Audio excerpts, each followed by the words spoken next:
My name's Brianna, and I'm a mom of two of a 2-year age gap, and I'm going to tell you what nobody tells you about this age gap. Okay, Brianna, you're completely right, first of all. In case you haven't seen a video, go check it out. But she essentially talks about that what no one tells you about this age gap is that for years probably after you're having your second one, you are just constantly trying to avoid catastrophe and your kids pretty much like putting themselves in danger or putting each other in danger.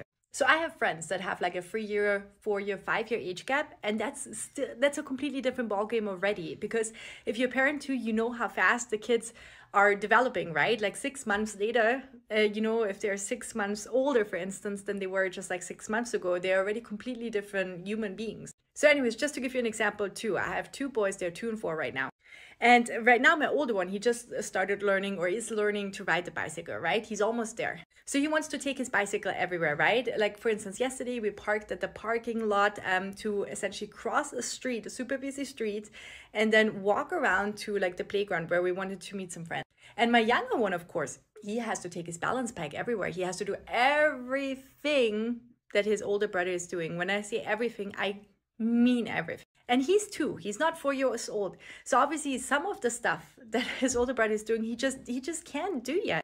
But he doesn't care about that at all. And of course, he's in his terrible twos right now. And so has a lot of rage and anger. Is also different from his older brother, but so, it's very hard to negotiate with him. I have to use hostage negotiation tactics sometimes, and I literally listened to a hostage negotiation book expert that like was negotiating with hostages back when he worked at the FBI. But I digress. So anyway, so my younger one then wants to take his balance bike.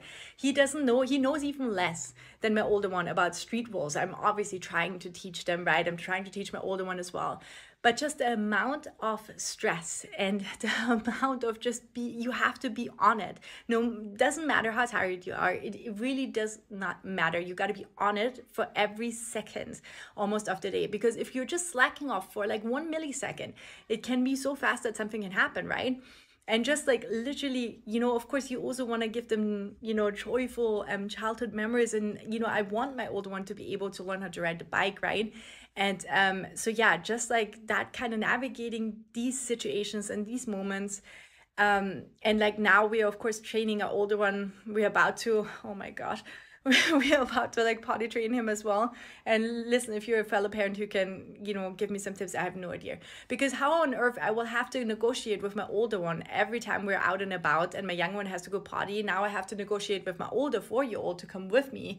And that will always be probably, yeah, oh boy. Anyways, so essentially, yeah, that's something that I feel like no one told me about the age gap. On the other hand, I mean, they are like best buddies, like they definitely are also, and I can see how they just love playing together for like long periods of time. But then also just for us parents right now, because they usually when we go out they run in opposite directions, or and I don't have like eyes on the back of my head. It's a challenge. Yes, I heard it does get easier if you have older kids already. Let me know, because right now we're just surviving. We're just surviving.